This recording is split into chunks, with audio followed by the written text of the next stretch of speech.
Suspense. And the producer of radio's outstanding theater of thrills, the master of mystery and adventure, William N. Robeson. Boy meets girl, boy loses girl, boy gets girl. That's the classic formula for a Hollywood love story. But it will not suffice for a suspense story. We need other elements to thicken the plot and chill the blood. Elements such as a deserted shanty in the high Rockies, a cloudburst, and a pitchfork murderer. Such ornaments we have placed on the bare branches of the boy meets girl plot, with results which we hope will keep you in suspense. Listen then, as Miss Vanessa Brown stars with Jim Amici in Affair at Loveland Pass, which begins in exactly 1 minute. Memo on medals. Information about our military awards and decorations. Service medals are given for honorable performance by military personnel in specified geographical areas between specified dates. Unit decorations are those awarded to cited units of the armed forces for exceptional performance in armed conflict. In most cases, they are worn centered immediately above the right breast pocket, while individual decorations and service medals are worn over the left breast pocket. Many American awards and decorations may be presented to people of other countries, but not the Purple Heart. This distinguished and cherished medal was first conceived by George Washington during the Revolutionary War, the purpose being to demonstrate, in his own words, that the road to glory in a patriot army and free country is open to all. Awarding of the Purple Heart was discontinued after the Revolutionary War until it was revived in 1932 as a memorial to our first president on the occasion of the 200th anniversary of his birth. As recognition for special acts of public service, medals are among the most coveted of all awards. And now, Affair at Loveland Pass, starring Vanessa Brown with Jim Amici. A tale well calculated to keep you in suspense.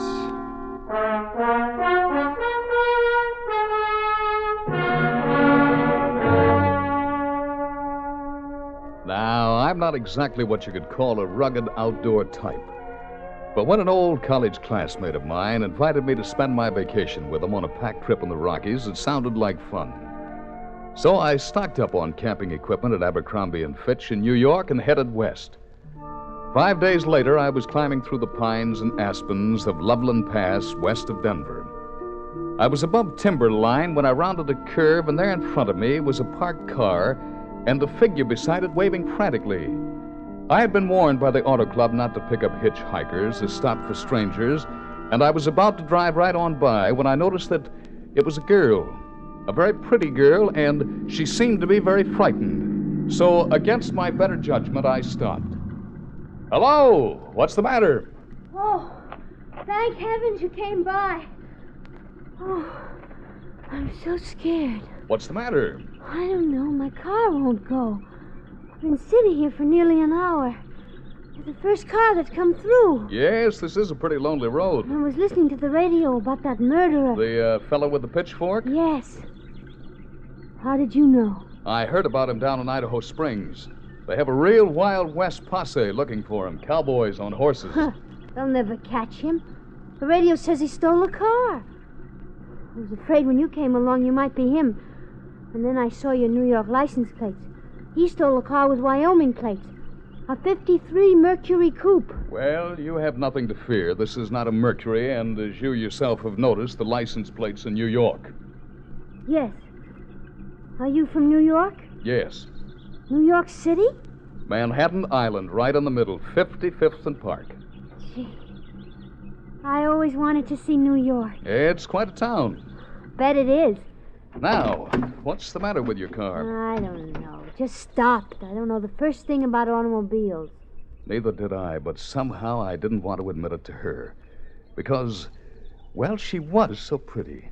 So I tried the starter and checked the gas and examined the instruments, and then I raised the hood, and fumbled around, tapping things here and there in the maze of wires and coils and gadgets, and then I stepped on the starter again, and of course nothing happened. And I realized that all I was accomplishing was running the battery down. Finally, I gave up. No? No. I'm afraid it's beyond me. Oh, what am I going to do? Well, you can't sit here, that's for sure. It'll be dark in a little while. I think you'd better come along with me. With you? Where? To the next town. We'll find a mechanic there. How far is that? Well, let's take a look at the map. Let's see. Next town's Dillon. Doesn't look very big from the size of the type. How far is it? About 25 miles. We've got Loveland Pass to cross before we get there, nearly 12,000 feet. So we better get started. Do you think it'll be safe? The car? You can lock it. It's a cinch nobody can move it. I wasn't thinking of the car. Don't worry about my driving. I'm a very cautious driver. Well, that wasn't exactly Listen, my dear young lady, it's getting late, and if you prefer, I'll be on my way, and you can sit here in the dark all night long. I didn't quite mean It's that. up to you. I guess I haven't much choice, have I? It's up to you. I don't want to force your decision. I'll go with you.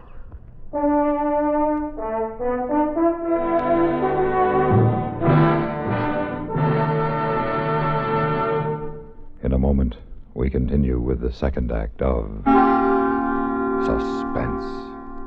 A couple of 1,000 years ago, the ancient sage Diogenes remarked that all things are in common among friends. Well, he didn't mean that only material goods were in common among friends, but that they shared their troubles as well.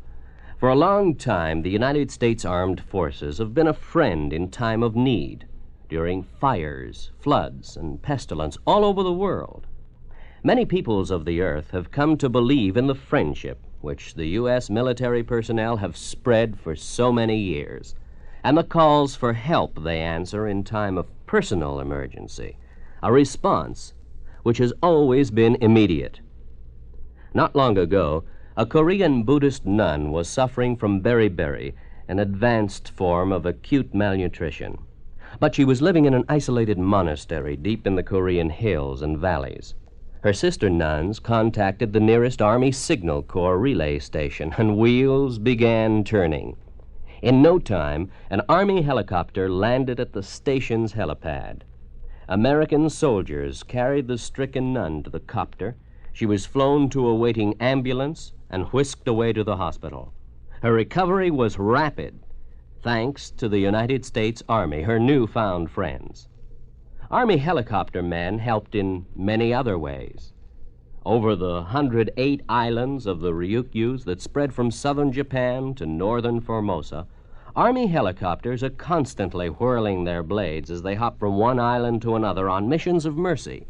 They bring food donated by American women on Okinawa, or they bring vital medicine to save a life. They also bring friendship and understanding and freedom, the right of all men everywhere. And now, starring Vanessa Brown with Jim Amici, Act 2 of Affair at Loveland Pass.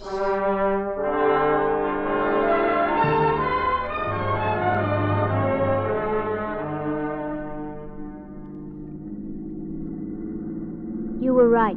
About what? You're driving. I feel perfectly safe with you. Thank you. What's your name? Stanley Dorrance. What's yours? Pauline Weatherby. People call me Polly. Well, I'm glad to meet you, Polly. Thank you, Stanley. My friends call me Stan. I'm glad to meet you too, Stan. And what were you doing up here in the mountains all alone? Well, I came out from Chicago with a girlfriend to take an art course in Colorado Springs. And we wanted to see some of the scenery before we went home. What happened to the girlfriend? The day before summer school was over, she got word her mother was sick. She had to go back to Chicago by train. And you decided to see the scenery all by yourself? Yes. But gee, it's scary. What, the scenery? No, the scenery's beautiful, but when something happens to your car, that's scary. Sure it is. Where are you going? Durango. I'm supposed to go on a pack trip with some friends. Uh-oh. What's the matter? It's beginning to rain. Oh, it's probably just a summer shower.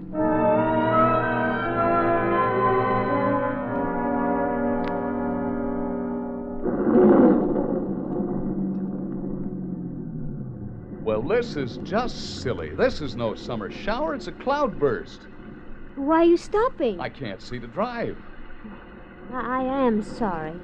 For what? Well, if I hadn't stopped you back there, you'd be over the pass by now, sitting in a nice, dry hotel somewhere. And where would you be? Sitting in the rain all alone and probably scared to death. It's better this way.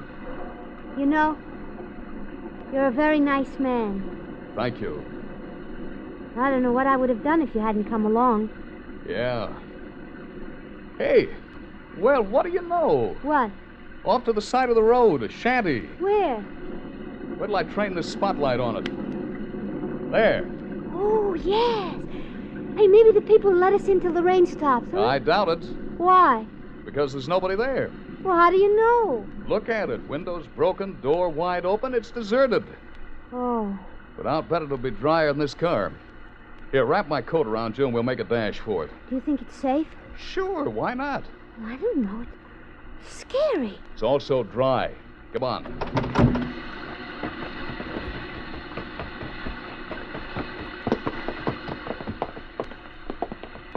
Yeah, there we are.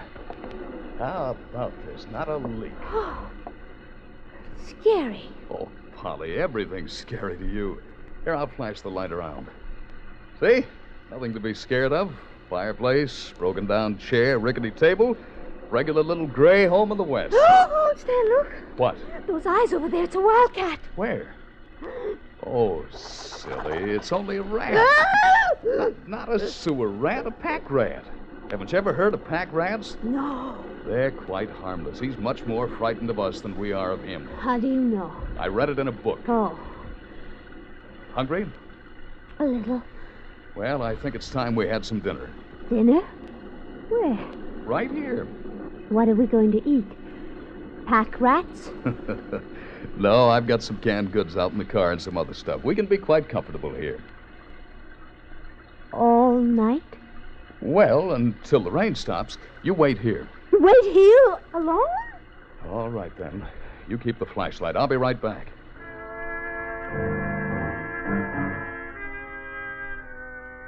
It took me 2 trips back to the car to unload the gear, and I couldn't admit to Polly how desperately I needed the flashlight. For those 2 trips in the pounding rain were not only the wettest, but the longest I've ever made in my life. I was sure there was a vicious wild animal hiding behind every tree ready to pounce on me. I couldn't let on to Polly.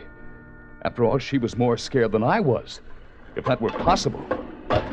There now. First, we'll get a little light on the subject. There. Oh, a gasoline lantern. Oh, how wonderful. Now, a little music. Oh, no, don't tell me. You got a radio? Yep. Battery job for occasions like Oh. Police have erected roadblocks throughout 5 states in an effort to apprehend Big Red, who this afternoon pitchforked and killed the foreman at the Lazy R Ranch near Bailey. The search of a mounted sheriff's posse was discontinued late today when it was learned that the killer had stolen a 1953 Mercury coupe with Wyoming license plates. We return you now to our regularly scheduled program. Stan, what if he took this road? What if he did? Well, he might murder us. What for? He doesn't even know us. No, Polly, if this character has any sense, he'll head for the nearest big city. In this case, Denver, ditch that hot car and lose himself along Skid Row. Are you sure? Sure, that's what I'd do if I were a murderer. Are you? Really now. I'm sorry. If you've got any doubts about me, you're free to leave. In this rain? We are sort of stuck with each other, aren't we? I guess so. All right, then. Stop worrying. What do you have for dinner? Beans or beans? Beans will be fine. You going to cook them in the fireplace? Nope. We'll have a fire for aesthetic purposes, but the beans will cook quicker on this little Primus stove. Oh, what a man. You got everything. Thank you. In the way of camping equipment, I mean. That's what I thought you meant.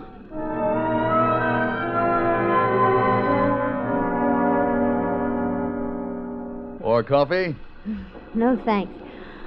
Oh, it was a wonderful meal, Stan. I don't know when anything's tasted so good. Mountain air. You were hungry. It's funny. What? I'm a city girl. The biggest place out of doors that I know anything about is Lincoln Park in Chicago. I get jittery when I'm not walking on a concrete sidewalk within earshot of a traffic jam. Here I am in the middle of the Rocky Mountains, sitting in the firelight with a man I've only met a couple of hours ago, and somehow it seems to be all right. Of course it's all right. And in any case, it's a situation we've got to make the best of. What are you doing? Setting up the cot. What for? You? You mean we are going to spend the night here? Looks like we'll have to. Now look here, Stan. Don't get any ideas that Oh, for heaven's sake, Polly. Don't you get any ideas. There we are. Now, nice eider-down sleeping bag on top of the cot, and you'll be as snug as a bug in a rug. I don't think this looks quite right. Who's watching? Where will you sleep? I'll just curl up here on the floor. Look, you won't get any rest sleeping on that hard floor. I think we ought to go on. Polly, we can't go on until the rain stops, and we might as well be comfortable. Now crawl in and get some sleep. Better take off your shoes. But that's all. Of course that's all. Now crawl in. Well, all right. Comfortable? Yes, thanks. And you? Just great.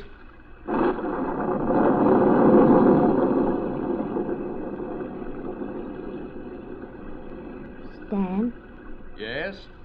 have you got a gun? What for? Wild animals. No, silly. Well, what will you do if a bear comes sniffing around? He won't.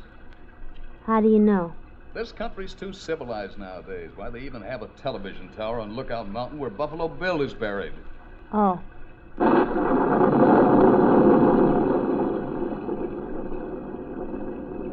Stan, Yeah, I'm not scared anymore, even in the dark. that's good. You know why? Why? Because you're here, and I think you're the bravest man I ever met. Go to sleep. Sleep? I couldn't sleep. I was terrified lying there on the floor of that cabin, listening to the rain pounding on the roof. I was uncomfortable and cold, and I thought morning had never come. But I must have dozed off sometime, because I was rudely and abruptly awakened by the hideous scream of a mountain lion pouncing on me.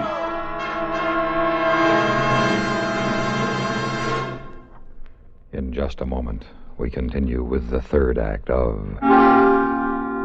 Suspense. How does our nation honor heroism? One way is to award the Soldier's Medal, a bronze octagon on which is displayed an eagle standing between two groups of stars. The medal is suspended from a blue ribbon with 13 narrow stripes in the center, 7 white and 6 red. One of the newest and least known of all the American decorations, the Soldier's Medal, authorized in 1926, is bestowed for heroism not involving actual conflict with an armed enemy. There are many forms of gallantry in addition to those demonstrated in battle. The Soldier's Medal was conceived to honor those soldiers who, in non-combat situations, perform bravely and at great peril to themselves, men who serve as an inspiration to others. The Soldier's Medal holds an important place among America's awards for heroism. And now, starring Vanessa Brown with Jim Amici, Act 3 of Affair at Loveland Pass.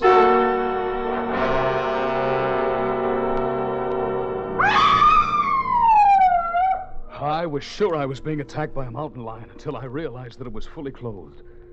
It was Polly who had screamed and thrown herself on the floor by my side. Stan. What's the matter? Outside, there's something outside. A bear or something. Oh, stop being silly. There aren't any bears in these mountains. Listen. It's probably just our friend the pack rat. It sounds bigger. Well, the rain stopped and the moon's out. I'll take a look. Be careful. Hey, Polly. Down there on the road. There's a car parked behind mine, and somebody's got my hood up. You stay here. I'm going to find out what's going on. I'm going with you. All right, but stay behind me. This may mean trouble. You'll be able to handle it, I know. Come on. Hey, you. What's the big idea? Huh? What's the big idea, I said? This your car? Yes. Got the keys? Yes? Hand them over. What for? I'm borrowing this heap. I was just trying to bypass ignition, but since you got the keys, you'll save me the trouble. Now hand them over. Stanley's got a gun. Hey, well, what a break. A traveling companion. Stan? Get in, sister. You and me are taking a ride. You'll be nice window dressing in case anybody asks questions. Stan? Get in, baby, Stan! now. Do is Big Red. Sure, didn't you notice, Polly, that car, 1953 Mercury, Wyoming plates? Oh. I thought your specialty was pitchforks, Red. Seems your specialty is talking too much. Where'd you get the gun? That ain't as important as what I'm going to do with it. I'll give you one more chance to hand over them keys, and if you ain't quick about it, I'll take them off your dead body. What good would that do you? You'll never get through the roadblocks. I'll worry about that. You can't burn any hotter for 2 murders than you can for 1. Now, if you don't hand over them keys when I count to 3. 1, 2, 3. Polly! Bullseye! Where'd you get that piece of firewood you conked him with? Had it with me all the time. All the time? Mm-hmm. I took it to bed with me. Why? For protection.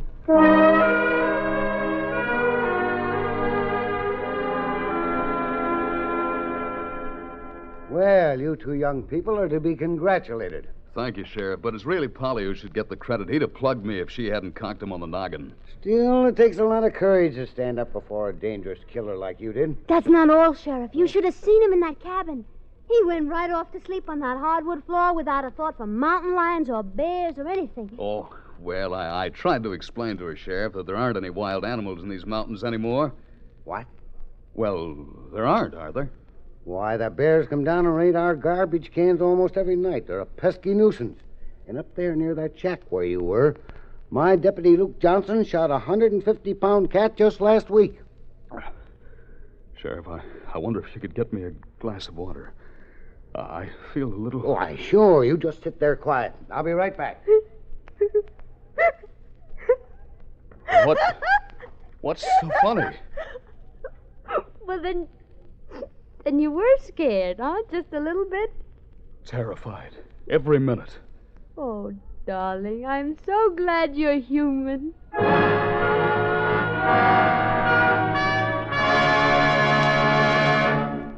Suspense, in which Vanessa Brown starred with Jim Amici in Affair at Loveland Pass, written, produced, and directed by William N. Robeson. Supporting Miss Brown and Mr. Amici in Affair at Loveland Pass were Barney Phillips and Jim Nusser. Listen. Listen again next week when we return with Miss Frances Farmer and Miss Kathy Lewis in The Sisters. Another tale well calculated to keep you in suspense. Suspense has been brought to you through the worldwide facilities of the United States Armed Forces Radio and Television Service.